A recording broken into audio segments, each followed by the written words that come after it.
இவ்வுலகில் விலை மதிப்பிட முடியாத செல்வம் எது? அச்செல்வம் நம் வாழ்க்கைக்கு எப்படி பயன்படும் என்பதை ஒரு குட்டி கதை மூலம் பார்ப்போம். தொழிலாளி ஒருவர் இருந்தார். அவர் புத்தர் மீது பேரன்பு கொண்டவர். திடீரென்று 2 நாட்களாக அவருக்கு வேலை எதுவும் கிடைக்கவில்லை. அவர் குடும்பம் பட்டினி கிடந்தது. என்ன செய்வதென்று அவருக்கு தெரியவில்லை. அவரை நம்பி கடன் கொடுப்பவர்களும் யாருமில்லை.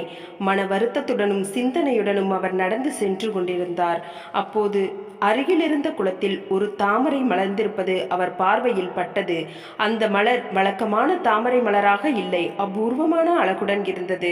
அடர் சிவப்பு நிறத்தில் சூரிய ஒளியில் தகதகவென்று மின்னி பிரகாசித்தது. அவர் குளத்தில் இறங்கி அந்த மலரை பறித்தெடுத்தார். அந்த அபூர்வ மலரை யாருக்காவது விற்றால் ஏதாவது பணம் கிடைக்கும் என்று நினைத்தார் அவர். அந்த வழியாக வந்த வியாபாரி ஒருவர் தொழிலாளியின் கையில் மிக அழகான பூ இருப்பதை பார்த்தார். அவர் கேட்டார், அந்த மலரை என்னிடம் விற்று விடுகிறாயா? நான் அதற்கு 100 ரூபாய் தருகிறேன் என்றார். சற்று நேரம் கழித்து அந்த வழியாக செல்வந்தர் ஒருவர் வந்தார். அவரும் கேட்டார், இந்த மலரை என்னிடம் விற்று விடுகிறாயா? நான் இதற்கு 200 ரூபாய் தருகிறேன் என்றார். இவ்வளவு அதிகமான விலைக்கு இந்த மலரை கேட்கிறார்களே என்று தொழிலாளிக்கு மிகவும் வியப்பாக இருந்தது. சற்று நேரத்திற்கு பிறகு அதே வழியில் அந்த நாட்டு ராஜா வந்தார். தாமரை மலரை பார்த்து மகிழ்ந்து அவரும் கேட்டார், இந்த மலரை என்னிடம் கொடுத்து விடுகிறாயா? இதற்கு நான் என்ன விலை வேண்டுமானாலும் தருகிறேன். தொழிலாளி ராஜாவிடம் பணிவுடன் கேட்டார், வணக்கத்திற்குரிய ராஜாவே, அப்படி இந்த மலரில் என்னதான் இருக்கிறது?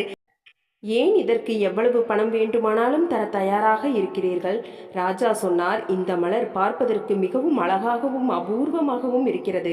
இந்த நகரத்திற்கு புத்தர் வந்திருக்கிறார். அவர் காலில் வைத்து வணங்குவதற்காகத்தான் இதை கேட்கிறேன். புத்தரை காண வேண்டும் என்று வெகு காலமாக ஏங்கிக் கொண்டிருந்த தொழிலாளி சொன்னார், அப்படியென்றால் ராஜாவே, என்னை மன்னித்துக் கொள்ளுங்கள். இந்த மலரை நானே அவர் பாதங்களில் சமர்ப்பிக்கிறேன். அந்த தொழிலாளி ஓடிச் சென்றார். அரிய தாமரை மலரை புத்தரின் காலடியில் வைத்து வணங்கி நின்றார்.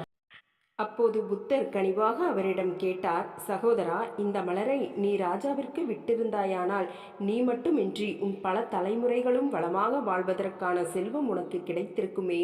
நீ ஏன் அப்படி செய்யவில்லை? தொழிலாளி கண்கலங்கி சொன்னார், ஐயா, உலகின் ஞானியே, நான் இந்த மலரை பறித்தபோது இது ஒரு தாமரை மலராக மட்டுமாகத்தான் இருந்தது.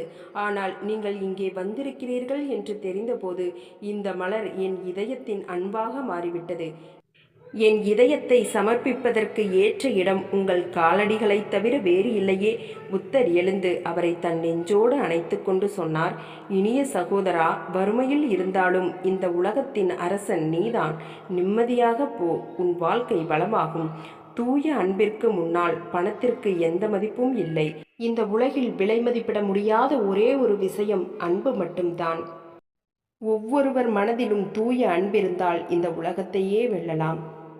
நன்றி.